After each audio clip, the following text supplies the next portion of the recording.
నేను ఏంటి దేవుడు నన్ను ఇంకా హెచ్చించట్లేదు, దేవుడు నన్ను ఇంకా హెచ్చించట్లేదేంటి, ఇంకా హెచ్చించట్లేదేంటి అని బాధపడే వాళ్ళకి చెప్తున్నా. ఇంకా దేవుడు నన్ను ఎందుకు హెచ్చించట్లేదు? ఇంత కష్టపడుతున్నాను కదా, ఇంత ప్రయాసపడుతున్నాను కదా, ఇంత కన్నీళ్ళు విడుస్తున్నాను కదా, ఇంత పోరాడుతున్నాను కదా, నేను ఇంకా దేవుడు నన్ను హెచ్చించట్లేదేంటి అనుకునే వాళ్ళకి ఆదరణ కొరకు చెప్తున్నా. గుర్తుపెట్టుకోండి, దేవుడు మిమ్మల్ని హెచ్చించడం పక్కా, అందులో సందేహం లేదు. ప్రభువుని స్తుతించుడే. దేవుడు తప్పక మిమ్మల్ని హెచ్చిస్తాడు, అందులో డౌటే లేదు. కానీ ఒకటి మాత్రం గుర్తుపెట్టుకోండి, తొందరపడద్దు.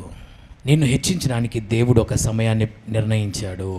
There is time for everything. ప్రతిదానికి సమయము కలదు. There is time for everything. There is time for everything. ప్రతి దానికి ఒక సమయం ఉంది.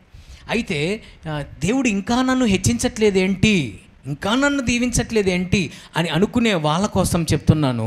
బైబిల్ చెప్తుంది, దేవుడు తగిన సమయమందు మిమ్మును హెచ్చించినట్లు. అంటే నిన్ను హెచ్చించడానికి దేవుడు ఒక సమయాన్ని ఎప్పుడో రాసి పెట్టాడు.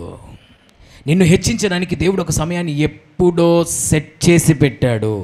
ఆ టైం వచ్చే వరకు తప్పక ప్రపంచంలో ఉన్న ప్రతి ఒక్కడు ఆగాల్సిందే. ఆ సమయము కొరకు ఎదురు చూడాల్సిందే. ఆ సమయము వచ్చినప్పుడు దేవుడు నిన్ను తప్పక హెచ్చించును.